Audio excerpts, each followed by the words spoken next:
I think we all know that Sesame Street needs little to no introduction. For nearly 55 years and over 4,000 episodes, Sesame Street rapidly transformed from just a simple hour-long television series broadcasted on PBS to one of the most beloved children's franchises of all time, an international sensation that paved the way for the future of children's TV, thanks to its high educational value and honest tackling of life lessons, combined with witty humor, likable and diverse characters, catchy music, and of course, the Sesame Street Muppets, courtesy of the wonderful Jim Henson and the cast of talented actors. Of course, when your time on TV is equivalent to a soap opera, there's bound to be tons of things that fall beneath the cracks and either become forgotten or even lost media, especially the show's in-between segments. Over the course of 54 seasons, Sesame Street has also had hundreds of segments tied together with thousands of storylines and skits, from live action and Muppet segments to animated segments to 1, 2, 3, 4, 5, 6, 7, 8. While some continue to have a lasting impact, others have not for many reasons. They weren't memorable enough, they didn't have many appearances, so not a lot had the chance to know about them. In the nature of Nostalgia Talk, the segment that I'm going to be discussing for our first episode comes from the late 2000s during an important milestone for the series and falls into that category. The reason? The majority of viewers just during this time didn't like it for many reasons, and a lot of that is related to the show and how it presents itself so differently compared to everything else. So, what's the full scoop? It's time to find out. This is our return to Abby's Flying Fairy School. Are we all ready? Then let's get talking. Before I continue, if you would like to check out more of my content outside of my YouTube, then you can find the rest of my social media in the description below, as well as in the About section of my channel. I'm most active on Tumblr and Instagram, with my main blogs being home to a wider collection of art, edits, and memes. You can also find a side Tumblr blog dedicated more Y2K and 2000s nostalgia, as well as development on creating a website that archives 2000s Flash and Shockwave websites and games. If you'd like to tune into all of that, then just click the follow button to get in touch. Thank you, and back to the video.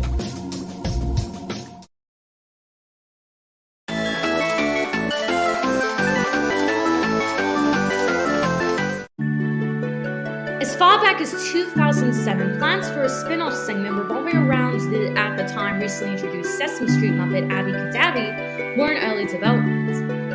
Before the final incarnation, there were numerous test pitches featuring various ideas on how the segment's formula, setting, and direction would play out.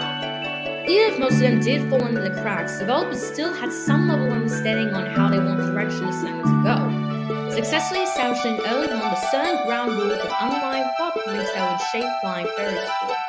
One of its main characters must be Abby Cadabby, obviously, and the premise would revolve around her and a new group of never-before-seen fairy friends going to a school outside Sesame Street that would teach them magic. In its earliest stages, the spin-off was originally going to be a hybrid of CGI animation and live-action Muppets. Abby and her friends would be standard puppets made for the segment, while other characters such as Mrs. Sparklenose, whose name would make it past the drafts, would be animated with CGI. The segments would have also run longer, 10 to 12 minutes. However, I'm guessing due to budget and time restraints, because it turns out that making Muppets are not cheap, the decision was made to animate the segment fully in CGI. I guess considering that unlike big TV networks, Sesame Workshop was, still is, a simple educational non-profit organization that has to cut many corners in order not to go over their budget, according to a comment on the Flying Fairy School Muppet Central forum, then it's understandable why this measure had to be taken. In the final result, animation will be led by a small and not well-known animation studio named Speakeasy FX, which has since been shut down. What did they work on in the past? Well, there's this. Oh!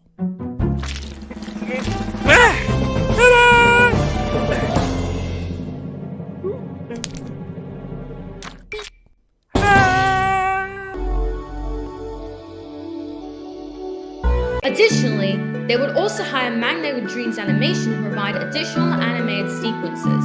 Unlike iconic speakeasy, Magnetic Dreams has a larger portfolio and have collaborated with Sesame Street many times in the 2000s and 2010s. Peter DeSeve, sorry if I'm pronouncing that wrong, an illustrating character designer who has experience designing for many Disney and Pixar productions, such as Tarzan and Finding Nemo, will be the lead character designer for all the new Flying Fairy School Muppets. Soon enough, with all the right animators, artists, voices, and writers, 2 years later, the segment would finally be completed and set for air alongside the rest of the Sesame Street programming. Let's go in. Let's begin at Flying Fairy School.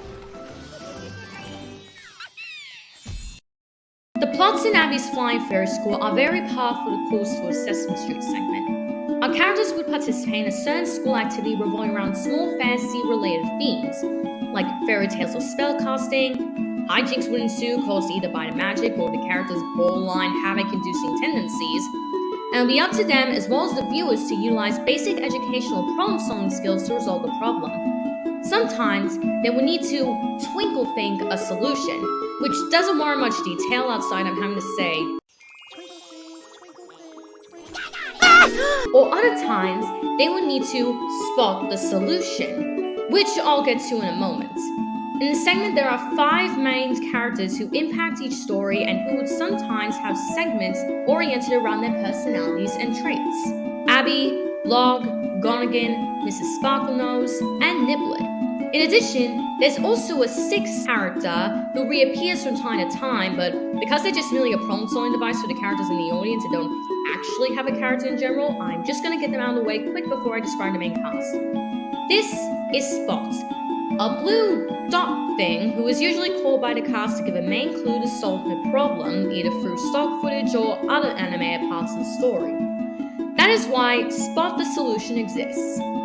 That is the whole purpose of Spot and nothing more. Okay, now we can talk about the main cast.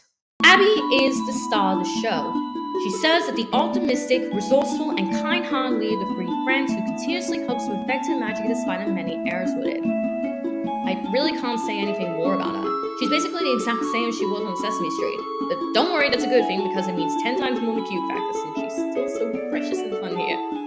Next is one of her 2 new classmates, Blog, a purple fairy troll hybrid who's not only the main source of comic relief, but also seems to be the instigator for the majority of the mishaps throughout the segment's run.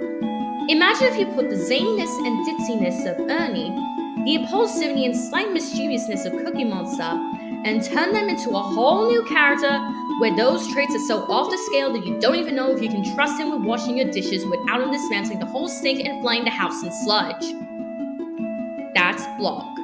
He lives to cause havoc and embrace the havoc. And despite how annoying he can get, I still really like him. No thanks to Joey Mazzarino's voice work, he's just having the time of his life playing this literal troll. He'll never get my wand. Oh no, he's got your wand. Then we have Abby's other classmate, Gonigan, who is the best character of Sesame Street! Okay, I have Muppets higher up than him, but he's definitely the best character of the 5 here. In Flying Fairy School, Gonigan is a shy, timid, and pessimistic fairy who gets easily frightened and has low self-esteem. These traits are to the point where he has the power to turn invisible if he's under immense stress or insecurity, which will prompt everyone else to go, Gonigan? Where's Gonigan? He's gone again. Long story short, I love him. Not only is he very adorable and sweet, but I also consider him to be quite relatable, especially for kids who, like him, may struggle with anxiety, shyness, and constantly worried that they aren't living up to their full potential like other kids, similarly to my own struggles. I know he's not exactly a groundbreaking character that breaks the pattern of sanguine energy that many other Sesame Street Muppets were radiating at a time. After all, there's characters like Oscar, Telly, Snuffy, and Bert, but he's still a very nice addition nonetheless. Also, his design is awesome. He's practically giving every late 2000s Hot Topic emo kid a run for their money. Next, we have Mrs. Sparklenose, a student's pixie sprite school teacher that might also be part stick insect. I mean, just look at her. Mrs. Sparklenose is what you'd expect from a teacher character. She's the one that educates and guides both the audience and the students in their lessons, even interacting with the audience at points during the segments. Sometimes she'll be placed in situations that will require the other characters to work out by themselves in order to help her, and sometimes she'll be acting just as goofy as almost everyone else. But I guess I'd rather have a goofy teacher than an unqualified one. Finally, we have the class pet Niblet, who is described as a gerbilcorn, half gerbil, half unicorn. And oh god, I do not want to know how that happened. Much like Blog, Niblet is a huge source of comic relief, with the main difference being, unlike everyone else, he does not communicate in proper English. Instead, he communicates through high-pitched gibberish noises. There's really nothing else I can say about him. He's very cute, kind of annoying, but he's just living his best life. But again, I do not want to know the biology behind a gerbilcorn, so it's best we just end the discussion of characters here.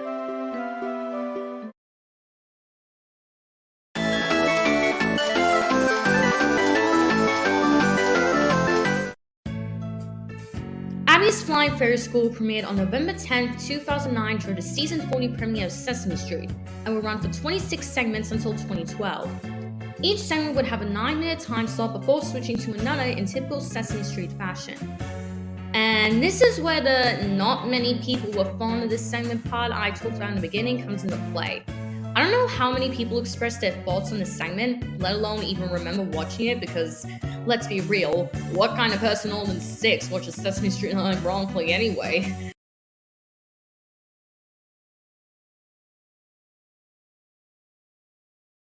But from those who did openly, I did find on the internet, they were more negative than positive. Some were really in love with the art style animation, some thought that the segments were tedious and had annoying weird jokes, nearly on Blog's part. Help me! Gonna jump right back, gonna kiss myself! What the fuck? And some even felt like Flying Fairy School didn't need to exist at all, and was only designed to pursue some money-making craze, which also ties into the rumors behind Abby Cadabby's conception during this time. It doesn't really help that Abby around this time was only on Sesame Street for 3 years either. Let me explain. During the mid to late 2000s, girly media, especially the ones owned by very big corporations, were hyping on the craze of fairy tales and princesses because of how much rising profit and popularity they saw Disney making off of selling Disney princesses, and now Disney fairies. The Barbie fairy tale movies, Fairytopia, and the MLPG-free Crystal Princess line are just some examples. So when Abby was first introduced on the show in 2006, during the height of this craze, a majority of Muppet fans believed she was made less out of genuine consideration to Zaya, and more so to desperately appeal to that young girly crowd, hoping that she would become so popular in such a short amount of time that she would become a marketable character on tons of merchandise. And of course, that would generate Money, I got money, I got evidence that this was pointed to a design and character description. She was a fairy who came from a land of fairy tales and had her own magic wand. She was pink and sparkly, she wore a frilly dress, and even compared to other female Sesame Street Muppets like Zoe and Prairie Dawn, her design features didn't seem to fit into the show at all, like her eyes and hair. Over time, however, those rumors were debunked when interviews and early concept art was unveiled to the public that represent how Abby was not made the way she was just for marketing. She was made with lots of consideration. According to Starfry and Abby's conceptualizer Tony Geis, her development was to introduce a diverse Sesame Street character without having to consciously introduce someone of a different international culture. And to show this, her radically different design from other Sesame Street Muppets was intentional, and it was implied that other fairies from her old home were of similar appearance. So, of course, the rumors were not true, but back in the late 2000s when the rumor was all over the place and information was still kind of sparse, it just seemed that you had to believe what the majority were telling you. Despite the reception Flying Fairy School received, Sesame Street seemed determined to advertise as much as they could. There was a pop-up book, a play set in 2012, hold on a sec. Where the hell is Gone Again? He's gone again! Principles and activities on the old Sesame Street website, and a handful of promotional flash games. And let me tell you, these games did not need to go as hard as they did. The Flying Fairy School Flash games were basically interactive versions of the TV segments that follow the original plot lines page by page. Except, you are now a fairy friend in the school. At different points in the games, you need to complete educational mini-games and activities with your characters in order to progress. You'd think that the programmers would just clumsily place lazily flash animated mini-games between low-quality footage and just call it a day because this is a flash game for preschoolers. Why waste so much time? But no, what they actually did was bring back the animation studio behind the segments to reanimate all of the footage with the new minigame footage for everything to properly align together and get all of the original voice actors to voice brand new lines to sync up for the games. Diss on Flying Ferris School all you want, but you have to admit that the move they just pulled was a GOAT one, and really does show Sesame Street's determination to provide kids quality content no matter what it is. Obviously, since Flash is 6 feet under and the website was revamped to HTML 5 years ago, you can't access these games the normal way anymore, but you can still access them via archives through a PC browser that still supports Flash with the latest Flash play installed like Basilic's, WonderFox, and Pale Moon, which is what I used to play Flash games. You can find details on how to do this with the links I provide in the description below. You can also find a few of the games on Flashpoint, but since not all of them can be found there, I also recommend the porn option. Side note, I shouldn't have had so much fun with the Macaroni Art minigame and Call It Macaroni-saurus, but gone against endless compliments and sweetness made it worth the while. That looks cool. If you want to print your art, click on the printer. Yep, you're a great macaroni artist. Even when I do a shit job, he'll support me just the same. I love him so much.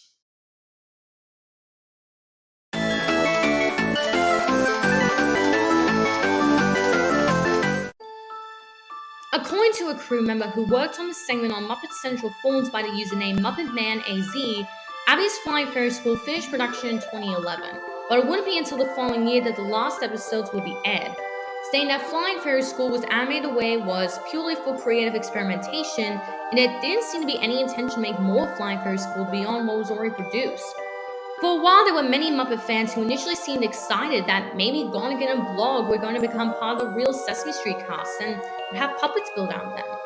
But those hopes were quickly shut down. Again, Muppet making is not cheap, and even if they could be made into Muppets, however, I don't know how long someone like Blog would have been around for, let alone if he would have been around at all.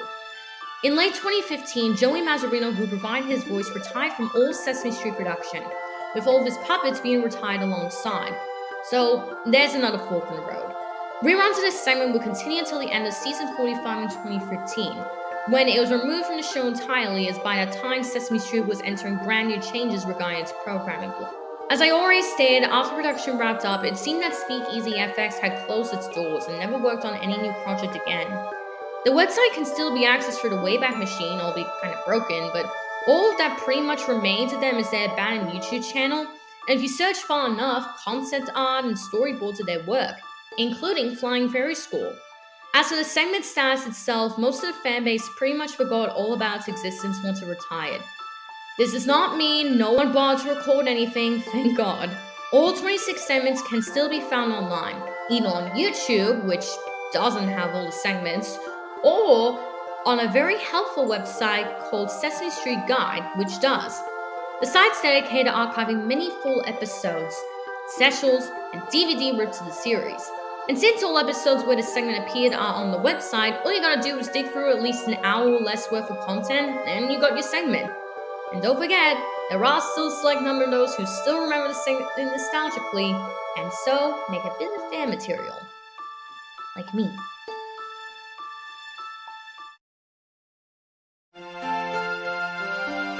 Looking back on Flying Ferris School, I do admire the brand new approaches developers want to implement and experiment with for its modern audience, as well as its distinction from the original Sesame Street despite the feedback received. Obviously, this show wasn't designed to expand lore or world building, Sesame Street for crying out loud, and it does have a few flaws, but there was a sense of ambition to bring something new to the table whilst providing children quality education. And that's what impressed me about this segment in Sesame Street altogether. It's just a very cute series of segments about fairies and magic made to teach kids basic problem-solving skills with a pretty very cool aesthetic. It wasn't trying to be super inspiring or groundbreaking. It just wanted to try something new to entertain the audience. And while at the end of the day, it didn't work out and now resides as one of the many forgotten segments of Sesame Street, I still find lots of nostalgia rewatching the segments and going to the archives to look at its other content. It has that cozy and cute feel that many other late 2000s PBS kids shows had, and just find it all to be pretty charming. Especially the characters. Well, mainly Gonigan. Mostly Gonigan. Well, it looks like we reached the end of the Nostalgia Talk, and it's about time for us to go. After all, I'm going to finish my macaroni magnum opus. Thanks for coming to my very first Nostalgia Talk, and I hope to see you next time where we talk more. Catch you on the flip side!